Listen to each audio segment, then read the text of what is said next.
Muito bem. Hoje de manhã nós tivemos um tempo de ministrar a palavra à vida dos irmãos e pegamos o texto de Atos capítulo 12 para falar um pouquinho sobre a igreja, sobre a história da igreja e um pouco também daquilo que Deus tem para nós através daquela história. E enfatizamos um pouco sobre a oração, falamos um pouco sobre oração e a gente louva a Deus pelo tempo que tivemos hoje pela manhã. Para ser sincero com os irmãos, no meu coração, eu ia trabalhar a mesma mensagem em dois momentos, tanto de manhã quanto agora à noite.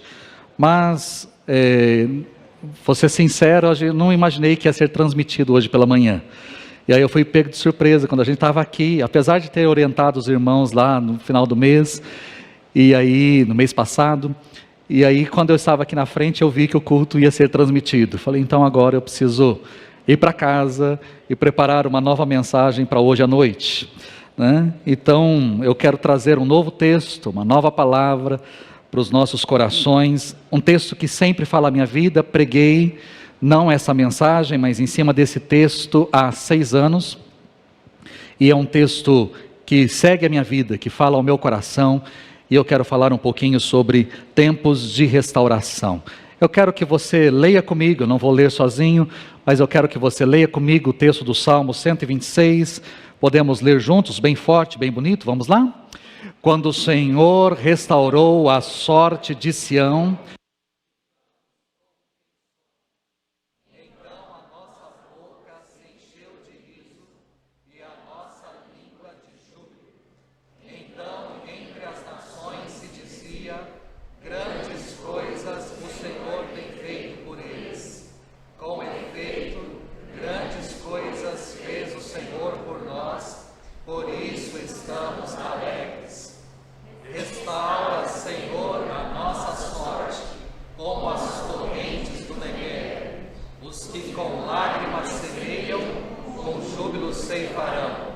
quem sai andando e chorando, enquanto semeia, voltará com júbilo, trazendo os seus felices. Muito bem. A nossa igreja no final de janeiro completou 10 anos de existência, como você pôde perceber aí no vídeo.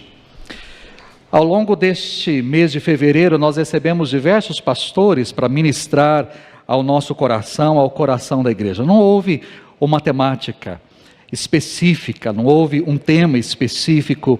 Eu deixei os pastores na liberdade de ministrar aquilo que Deus tinha colocado no coração deles, né? E trazer a última palavra é sempre um desafio. Trazer a última palavra num acampamento é sempre um desafio, trazer uma última palavra num congresso é sempre um desafio, trazer uma última palavra num mês tão abençoado, eu espero que você tenha sido muito abençoado através da vida de cada pastor, é sempre um desafio, né? E a gente trouxe gente muito boa, e a gente louva a Deus por isso, né? Tanto pela vida do pastor Paulo, como pela vida do pastor Denis, pela vida do pastor Marcelo, homens de Deus que trouxeram com toda certeza palavras para o seu coração, e estar aqui, ocupar este lugar, depois desses homens, é sempre uma tarefa difícil. Mas eu tenho uma vantagem, comentei hoje pela manhã, com relação aos 3 que vieram pregar aqui, eu tenho uma vantagem, eu sou o único, né, no caso aí com relação aos 3, eu sou o único que tem cabelo, e eu louvo a Deus por isso, né? Os outros 3 eram carecas. Depois, irmãos, eu não pensei nisso, eu chamei um, chamei outro, tinha chamado o pastor Raul, que tem cabelo, o pastor Raul não pôde estar, e aí depois, quando montaram a arte, mandaram a arte, dizendo, olha, vamos divulgar, quando eu olhei para aquelas, né, aquelas testas compridas assim, falei, gente, eu sou o único que tem cabelo, né? Pensei em tirar o cabelo, mas eu tenho um casamento para fazer daqui a alguns dias, não queria parecer careca nesse casamento, mas eu tenho uma vantagem, né? A vantagem de ter cabelo, mais uma, a vantagem de ser o pastor e de conhecer um pouco a nossa realidade, aquilo que a gente pode trazer ao coração dos irmãos. E é por isso que eu escolhi meditar com vocês no Salmo 126. O Salmo 126 é um salmo pós-cativeiro babilônico. O salmista olha para o passado e olha para o passado com gratidão. Aquilo que eu fiz no vídeo há poucos minutos foi exatamente aquilo que o salmista também fez. Ele olhou para o passado com gratidão. Ele olhou para o passado e viu a libertação que tinha sido realizada por Deus. Eles estavam livres, eles estavam novamente na sua terra. Então ele olha com gratidão para tudo aquilo que Deus tinha feito na história. Eles estavam livres, de volta à sua terra depois de 70 anos no cativeiro babilônico. Mas ao mesmo tempo o salmista olha para o presente, olha para o momento desafiador em que estavam vivendo, e na sua oração ele reconhece uma necessidade, ele reconhece um desafio, ele reconhece a necessidade de restauração, a necessidade de mais uma vez Deus intervir na história. E por fim o salmista olha para o futuro, com esperança, convicto de que toda semente lançada na terra, mesmo que em meio a muitas lágrimas, essas sementes brotarão, essas sementes se tornarão novamente aquilo para que elas foram feitas, se tornarão alimentos, se tornarão numa farta colheita, desembocará em colheita feliz, em colheita abundante. Este é o Salmo, este é o resumo do Salmo. Um olhar para o passado com gratidão, um olhar para o presente como um grande desafio diante de um tempo de sequidão, e ao mesmo tempo um olhar para o futuro com expectativa, com esperança de um futuro promissor, um futuro abençoado. Este é o Salmo, mas eu quero destacar apenas o versículo 4. Restaura, Senhor, a nossa sorte, como as torrentes no Negueb. Apenas o versículo 4. Eu quero meditar com os irmãos sobre este clamor por restauração. Há aqui um clamor, há aqui um pedido da parte do salmista para que Deus venha restaurar a sorte deles, restaurar a sorte do povo. Quero meditar com os irmãos nesta oração e tirar dela 5 lições para a nossa vida como igreja, apenas neste versículo 4. A primeira lição que podemos aprender com esta simples oração é que o passado, por mais glorioso que tenha sido, não é garantia de vitórias no presente.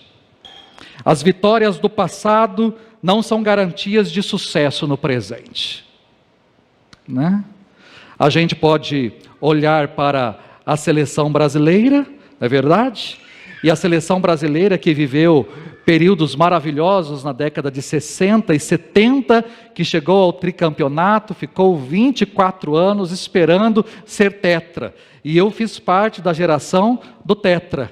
E muitos aqui também fizeram parte e provavelmente gritaram, assim como o Galvão Bueno, é tetra, é tetra. Também você gritou depois de um jejum de 24 anos. Apesar de glórias do passado, o Brasil não ganhou em 74, nem 78, nem 82, assim por diante, só foi ganhar em 94. As glórias do passado, pode muito bem dizer aí os São Paulinos, as glórias do passado às vezes só ficam no passado, não é verdade? Brincar um pouquinho com São Paulinos, tem isso acho que no hino de vocês, né?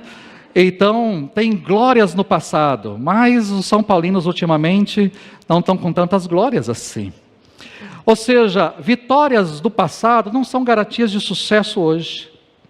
Você pode entrar numa grande arena, num estádio maravilhoso, você pode olhar para muitos troféus, para muitos títulos, para muitos prêmios, e o camarada ali pode apresentar dizendo, olha, isso daqui ganhamos no ano tal, esse no ano tal, esse no ano tal. São coisas do passado, fazem parte do passado, mas quando se olha para o presente, aquilo tudo, por mais que é história, não é garantia de absolutamente nada. E aqui quando olhamos para o texto é exatamente assim. O salmista olha para o passado, o salmista viu o livramento de Deus, o que Deus fez foi algo extraordinário, foi algo sobrenatural. O povo ter sido liberto do exílio babilônico, ter tido todas as condições necessárias para sair daquela terra e retornar para Jerusalém, retornar para a sua própria terra em paz, em segurança, era algo grandioso, algo maravilhoso, muito maior do que eles podiam imaginar. Isso com toda certeza trouxe alegria para eles e um grande impacto nas nações vizinhas. As nações vizinhas reconheceram grandes coisas tem feito o Senhor por eles, e eles alegremente reconheceram grandes coisas tem feito o Senhor por nós, e eles estavam alegres com isso. Eles reconheceram realmente Deus em suas vidas, a libertação de Deus, o agir de Deus ali naquele cativeiro, e produziu isso, reconhecimento e efusiva alegria. Porém, ao chegarem na sua terra, ao virem os muros destruídos, o templo destruído, as plantações acabadas, quando eles chegarem em sua terra e viram o cenário de horror que os aguardavam, se sentiram áridos, se sentiram como num deserto, retornaram para a terra prometida, retornaram para a terra de seus antepassados, mas não estavam desfrutando de vida com letra maiúscula. Estavam em Jerusalém, mas não estavam contemplando a face do rei. As correntes da servidão tinham sido quebradas, mas não estavam desfrutando de vida abundante, não estavam desfrutando daquela alegria plena. Eles estavam alegres pelas vitórias de ontem, mas ao olharem para o presente, ao olharem para aquilo que os cercavam, viram o deserto. E isso prova que as vitórias do passado não são garantias de êxito no nosso presente. Podemos olhar para um passado glorioso que tivemos, podemos olhar para momentos importantes e deslumbrantes da história, mas isso não é garantia de que seremos bem-sucedidos no presente. As vitórias de ontem não são suficientes para hoje. Nós temos que andar dia a dia com Deus, nós temos que buscar dia a dia a presença de Deus. Nós não podemos celebrar apenas as vitórias do passado e achar que isso está bom. Eu posso olhar para a história de 10 anos dessa igreja e celebrar, como fiz através do vídeo, com gratidão aquilo que Deus fez ao longo da história. Com toda certeza, aqueles que começaram juntamente com o presbítero Francisco, a irmã de Elze, podem olhar para o dia de hoje e falar assim: Deus, muito obrigado, porque o Senhor fez muito mais além. O Senhor fez muito mais além.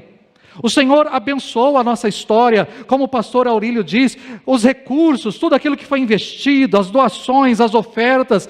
Com toda certeza os irmãos aqui do bairro e aqueles que congregavam ali na Maranatinha, não conseguiam imaginar estar neste lugar, um templo construído, tantas pessoas, um lugar tão agradável, tanta gente. Talvez isso não passava pela mente, o nosso coração enche de alegria, mas isso não significa que é o suficiente.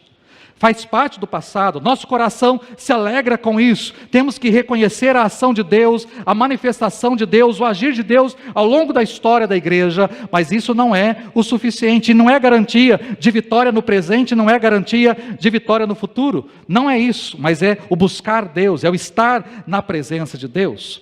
Uma segunda lição que podemos aprender com essa simples oração é que a sequidão do presente não deve ser motivo de desânimo, mas de clamor a Deus. O salmista orou, rasgou o seu coração, gritou a plenos pulmões: restaura, Senhor, a nossa sorte.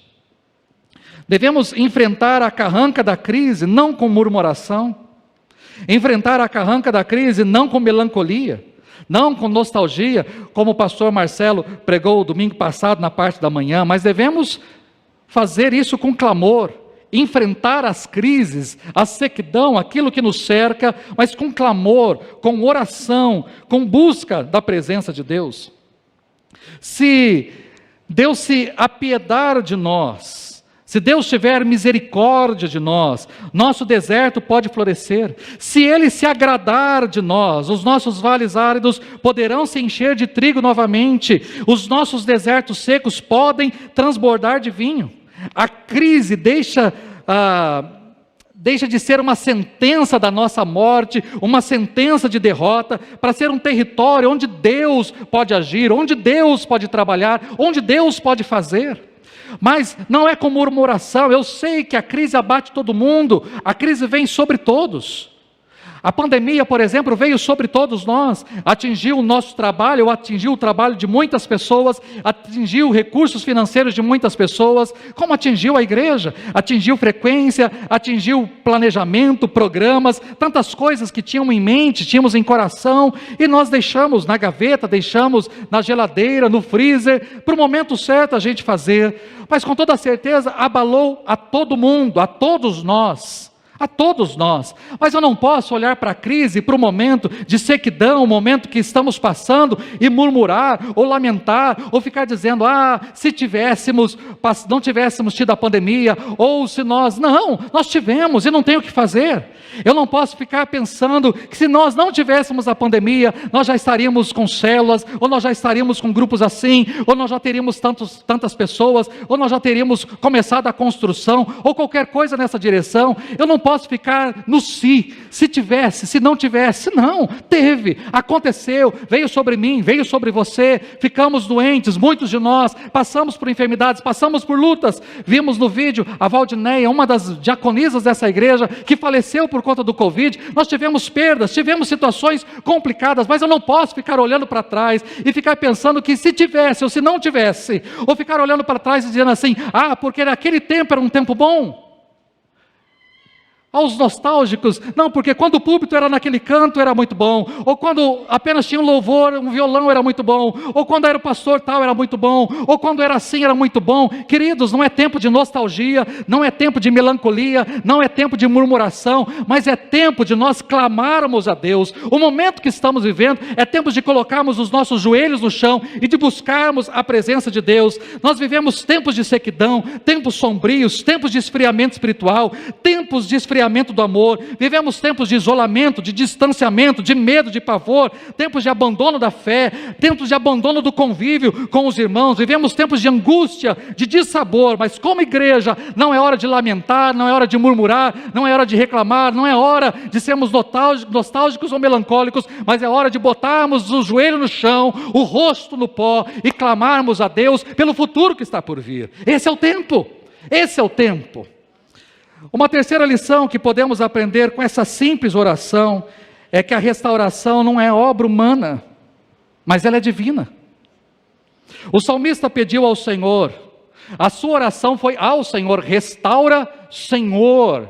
A oração era para o Senhor, direcionada ao Senhor, não foi algo que ele pediu para o povo. Ele não chegou diante do povo dizendo assim: pessoal, é agora, hein? É nós, somos nós é que temos que fazer acontecer, vamos arregaçar as mangas, somos nós, vamos fingir que está tudo bem, ou vamos fazer de conta que as coisas estão maravilhosas. Não era esse o seu pedido. Ele não queria algo plástico, ele não queria algo maquiado, era a realidade que estava diante dos seus olhos.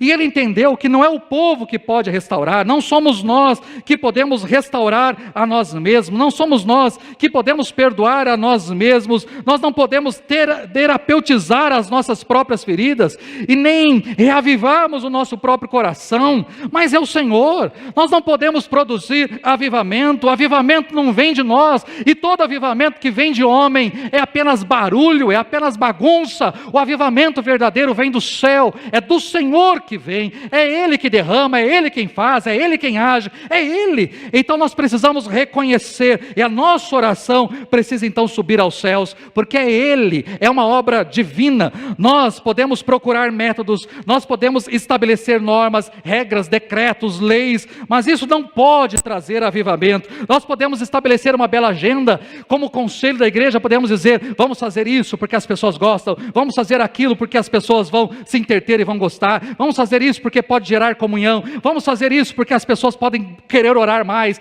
vamos pregar dessa forma. Eu posso pensar como pastor, ou como conselho da igreja, podemos pensar muitas coisas, mas será coisa plástica, coisa mecânica, coisa artificial. O que nós precisamos não é algo que nós fazemos, mas é algo que Deus tem para nós. O que eu quero nessa noite dizer para mim e para você, é que nós devemos buscar não aquilo que o homem pode fazer. Eu não quero que você ore dizendo: Senhor, o que o pastor Wagner, o que o pastor Aurílio, o que o conselho dessa igreja pode fazer. Não, nós, Senhor, queremos que o Senhor faça, que o Senhor faça, que o Senhor derrame, que o Senhor agracie, que o Senhor venha, que o Senhor encha, que o Senhor transborde. É aquilo que o Senhor tem para fazer na vida dessa igreja, é Ele. A obra, o avivamento, a obra de restauração, aquilo que nós queremos para essa igreja, não é algo que nós homens podemos simplesmente fazer, mas é aquilo que o Senhor quer que seja feito neste lugar e através das nossas vidas. É o derramar de Deus, é o agir de Deus através das nossas vidas. Apenas o Senhor pode nos restaurar. Apenas Ele, dele procede o perdão, dele procede a cura, Ele pode nos reavivar, iluminar a nossa mente, aquecer o nosso coração, é Ele quem derrama do seu Espírito, é Ele que faz que brote vida onde há morte. Basta lembrarmos da visão que Ezequiel teve. Certa vez Deus pegou Ezequiel e levou a um vale cheio de ossos secos. Cheio de ossos secos, uma visão terrível. Haviam ali muitos cadáveres insepultos, muitos corpos que ali estavam, que não foram sepultados. Os ossos eram secos, sequíssimos. E Deus faz uma pergunta para Ezequiel. Quando coloca Ezequiel naquele vale, Deus faz uma pergunta: por um acaso, Ezequiel, esses ossos podem reviver? E Ezequiel, com toda a humildade e temor, responde a Deus: Senhor, Tu sabes. Tu sabes. Se o Senhor disser que esses ossos podem reviver, eles podem reviver. Tu o sabes, eu não sei. Ou talvez ele poderia dizer: humanamente, esses ossos não podem reviver. Humanamente falando, esses ossos vão ficar aí. Humanamente falando, é impossível. Mas ele não responde assim. Com temor e tremor, ele olha para Deus e diz: Deus, o Senhor é quem sabe. O Senhor é que sabe se esses ossos podem ou não reviver. Talvez essa tenha sido a pergunta que Deus tem feito ao meu coração nesses dias, e creio que é o coração de muitos pastores. Por um acaso, Wagner, essa igreja pode reviver? Por um acaso, Wagner, o meu povo pode reviver? E a resposta que eu tenho dado para o Senhor é a mesma que Ezequiel deu: Senhor, Tu sabes. Tu sabes.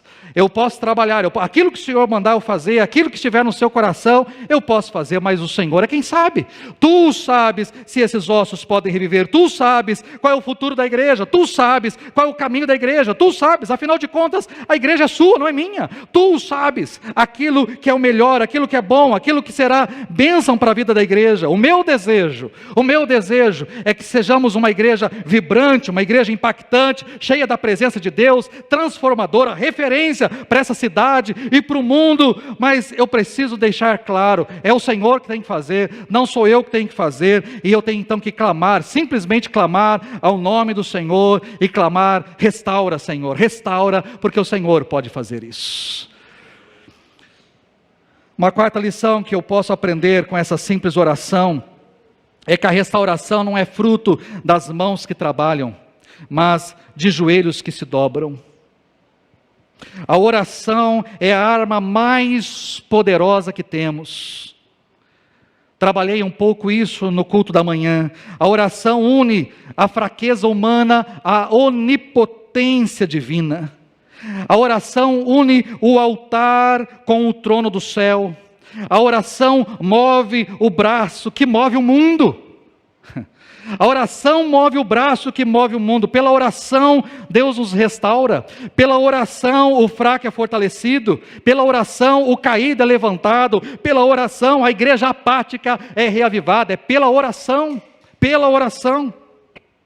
Como ouvimos pela manhã, a oração pode mover os céus, abalar o inferno, provocar grandes mudanças na terra. Uma vez que nada é impossível para Deus, aquele que se coloca em oração, nada é impossível para Ele também, porque Ele está buscando o Deus dos impossíveis, Ele está buscando o Senhor dos exércitos, o Deus Todo-Poderoso. Não há causa perdida quando colocada diante de Deus, não há uma oração perdida quando colocada diante de Deus, porque Deus pode tudo, Deus pode todas as coisas. Então nós devemos orar em todo tempo, orar, buscar pelas causas perdidas, pelas causas insolúveis, orar por intervenções milagrosas da parte de Deus. Nós devemos orar, buscar a presença de Deus, nos unirmos ao Onipotente. Mas existe uma última lição que podemos aprender com essa simples oração. É que a restauração não é uma conquista do homem, mas é um milagre da graça de Deus. Restaura, Senhor, a nossa sorte como as torrentes do Negueb. O Negueb, a palavra Negueb quer dizer sul, em hebraico. O deserto do Negueb nada mais é que o deserto do sul. Mas o Negueb é o maior deserto da Judéia. Esse deserto é formado de montanhas rochosas, volumosas, vales profundos.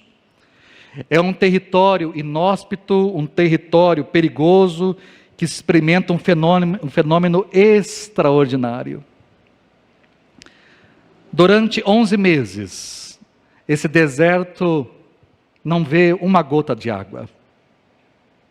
Durante 11 meses, esse deserto fica seco, totalmente seco. Mas, de repente, rios começam a brotar, sem chuva. Não há chuva, não há precipitação, mas rios começam a brotar no deserto. É porque na região montanhosa, na parte norte, houve chuva, houve degelo, houve chuva em abundância, que encharcou a terra, que inundou a terra, e que fez com que as águas não ficassem apenas ali. E de repente, essas águas começam a descer. Essas águas começam a migrar para o sul, a descer. E de repente no deserto, mesmo sem chuva, mesmo sem precipitação, mesmo sem nuvens, de repente aqui no deserto começa a brotar água, a água começa a escorrer, rios surgem do nada. Existem vídeos fantásticos, maravilhosos na internet que mostram essas torrentes no Negueb. Rios começam a surgir do nada, a surgir ali, a brotar. E aí formam piscinas, formam lagos, e de repente tudo isso vai evaporar com o tempo, e ali onde houve água, onde a água correu, começa a brotar vida novamente.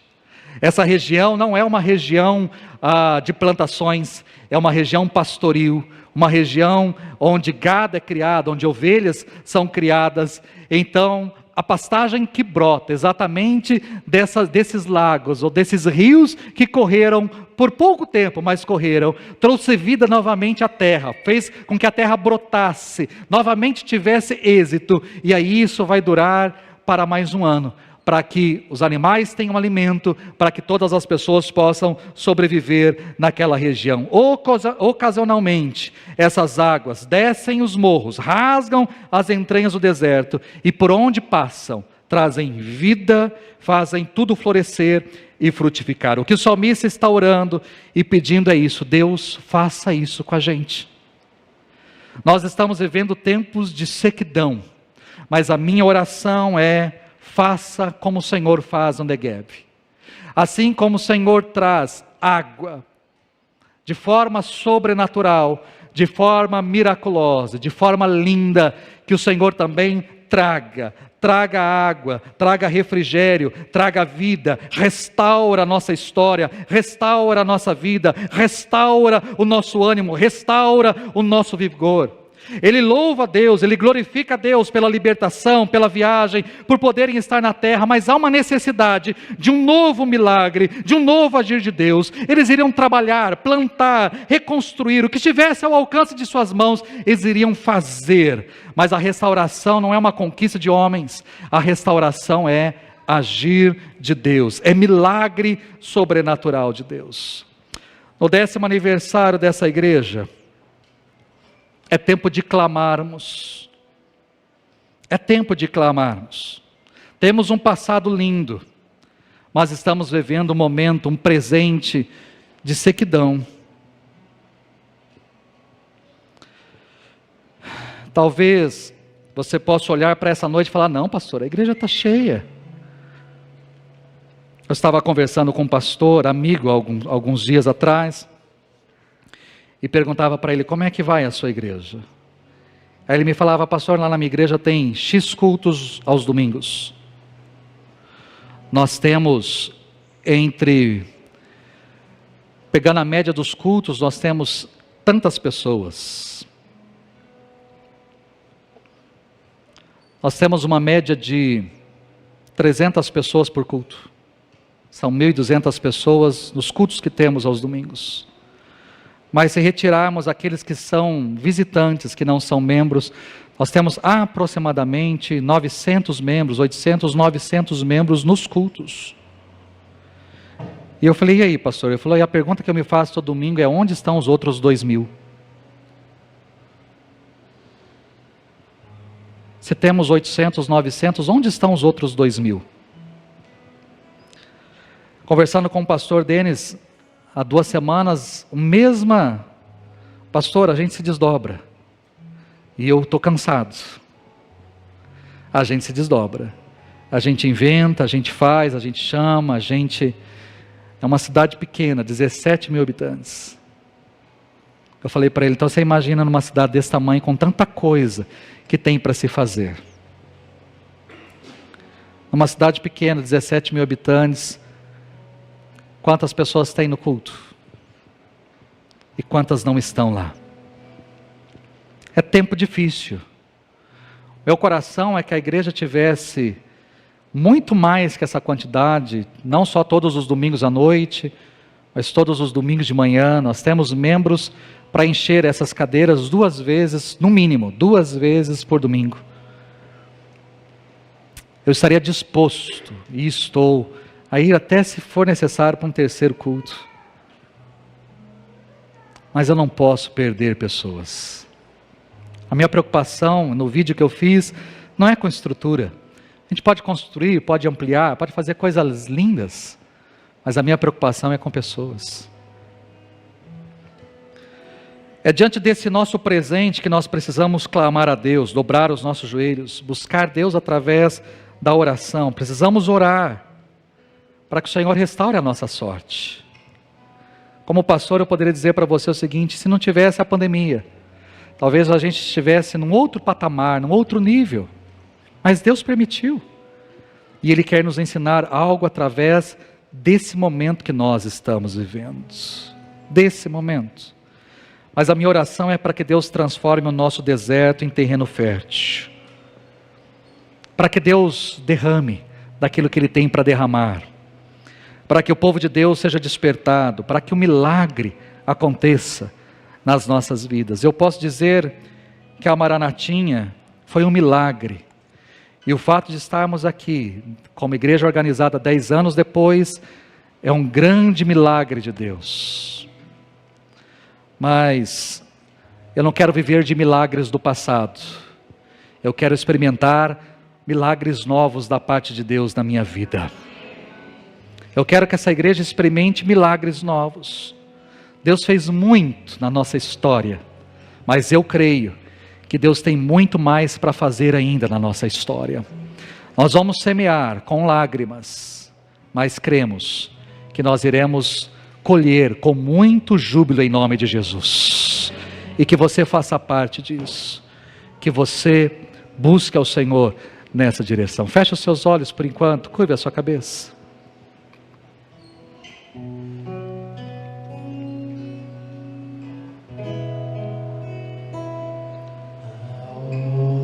Oração,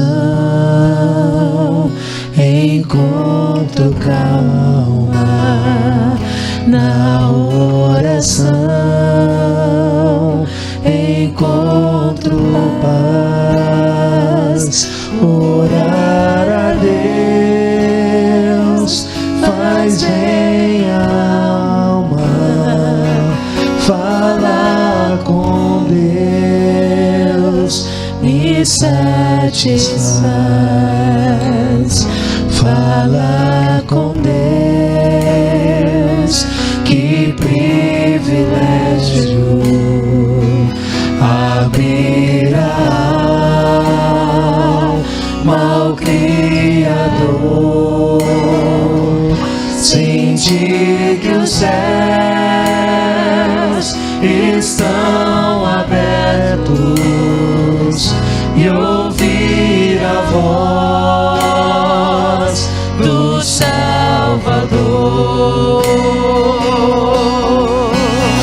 Grande é o nosso Deus e as obras que Ele faz.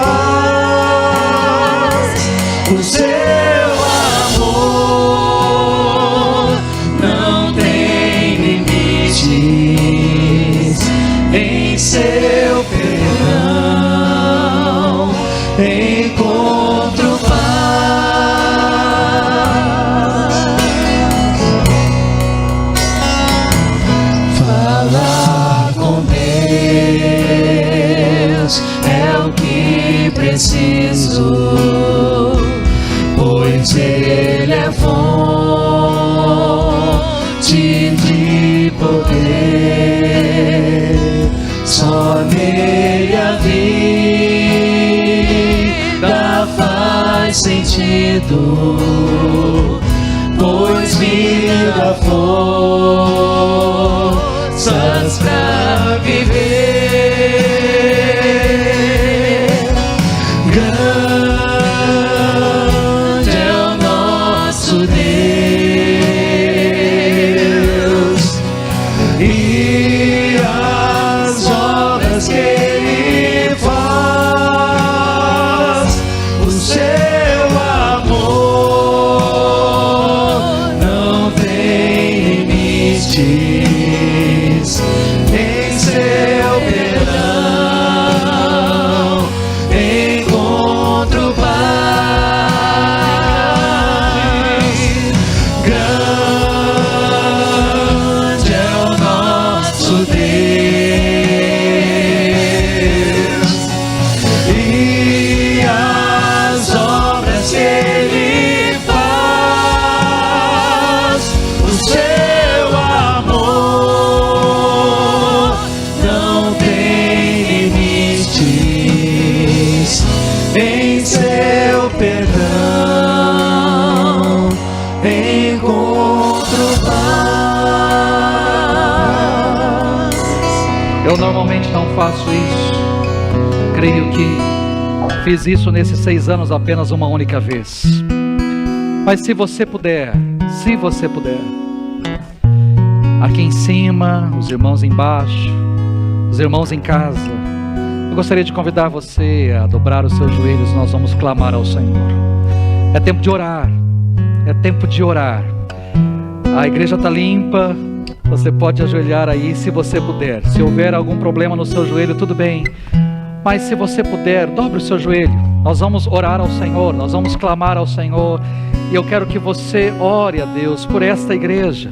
Que você clame ao Senhor por essa igreja, que você clame ao Senhor por aquilo que Deus pode fazer nesta igreja e através dessa igreja. É tempo de orarmos, é tempo de colocarmos a nossa vida e esta igreja na presença do Senhor, a nossa vida no altar de Deus. É tempo de ligarmos aquilo que nós estamos aqui buscando e querendo, nós ligarmos isso lá nos céus e colocarmos isso na presença de Deus. Vamos orar. Levante a sua voz, fale com o Senhor, clame ao Senhor, diga aquilo que você deseja como crente, começando em você, começando na sua vida, na sua casa. Talvez você seja frio, talvez você seja morno, talvez você seja apático, talvez você seja desanimado, talvez você seja tão desesperançado com relação ao futuro. É hora de clamarmos e buscarmos a presença de Deus, clamarmos ao Senhor pela sua ação, pelo seu manifestar, em nome de Jesus. Ore ao Senhor.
Em nome de Jesus, sobre, meu Deus, a família dele, meu Deus.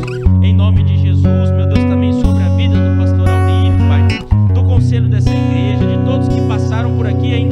realizar, meu Deus.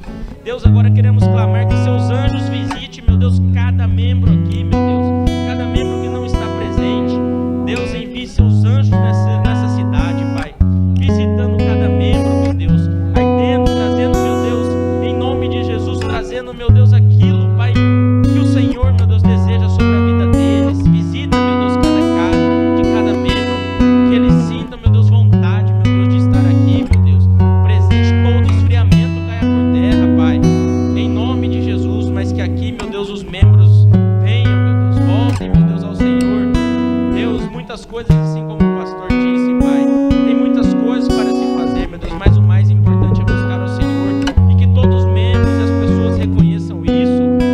Nós vamos buscar primeiro o reino do Senhor, Pai, para que tudo seja acrescentado, meu Deus, em nome de Jesus, meu Deus. Cada um que já passou aqui, meu Deus, aqueles que, meu Deus, saíram por algum motivo, meu Deus, mas queiram voltar, meu Pai, traga de volta, meu Deus, em nome de Jesus. Tira todo orgulho do coração, Pai, transforma todo o coração de pedra, meu Deus, mas traga de volta, Pai, em nome de Jesus, meu Deus, porque aqui, meu Deus, é o seu nome, meu Deus, que está aqui, é o seu nome, meu Deus, que nós honramos neste lugar, Pai, em nome de Jesus. De joelhos nós pedimos o crescimento dessa igreja, o suprimento, meu Deus, em nome de Jesus, Pai, em nome de Jesus. Cada um hoje aqui presente, Pai, o aniversário é da igreja, Pai, mas presenteie cada um de nós, meu Deus, cada membro, cada visitante aqui com um milagre novo, com um dom novo, com, meu Deus, uma esperança nova no Senhor, Pai, em nome de Jesus, meu Deus, é que nós clamamos e te agradecemos, meu Deus, porque sabemos, Pai, sabemos, meu Deus, que as portas do inferno não prevalecerão sobre a nossa igreja, Pai, e que nós, meu Deus, cada um daqui saia com a certeza, meu Deus, do seu Espírito Santo e a paz do seu Espírito Santo, meu Deus, dos nossos corações, Pai, em nome de Jesus. Nós somos merecedores, Pai, mas é pela graça do seu Filho É Jesus verdade, Cristo, Jesus. é pela graça do Senhor, meu Deus, que tudo isso vai acontecer nessa igreja, Pai, o crescimento, Pai, em nome de Jesus. Nós consagramos, Pai, consagramos como igreja, meu Deus, esse tempo, entregamos a chave dessa igreja Maranata Sim, Deus. ao Senhor, Pai, Bem-vindo. e como igreja nós Seja clamamos, Senhor, Pai, pleno, nós temos a chave por herança, meu Deus, do reino dos céus, Pai, Aleluia, Jesus. em nome de Jesus é que nós clamamos, Deus, por essa igreja, meu Deus, em nome de Jesus, por cada membro, meu Deus, que aqui haja cura, milagre, Jesus. libertação hoje, Amém, meu Deus, de cada amém, membro amém. aqui, cada um que está buscando, meu Deus, um milagre do Senhor seja respondido, Pai, em nome de Jesus. Os sentinelas que sempre têm orado, meu Deus, nós repreendemos toda a retaliação do inimigo sobre as nossas vidas, sobre essa igreja e sobre o conselho, sobre os nossos pastores, Pai, em nome de Jesus. Mas, meu Deus, nós fazemos isso por amor ao Senhor, em nome de Jesus, e consagramos, Pai, e te entregamos a chave, meu Deus, dessa igreja, Pai, essa igreja do Senhor, Pai, em nome de Jesus, meu Deus, é que nós te agradecemos por este lugar maravilhoso, Deus. Muito obrigado pela sua infinita bondade, Paizinho querido, em nome Obrigado, de Jesus. Jesus. Amém, Jesus. Grande é o nosso Deus, E as obras que Ele faz, o seu amor não tem limites. Em seu perdão encontro paz.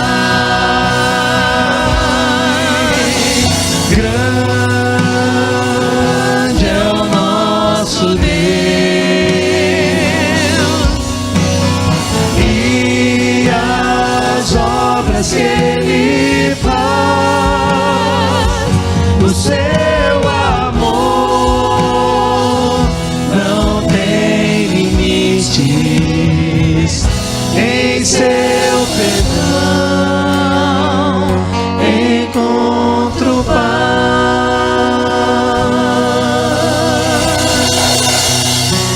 Amém. Amém. Graças a Deus por isso.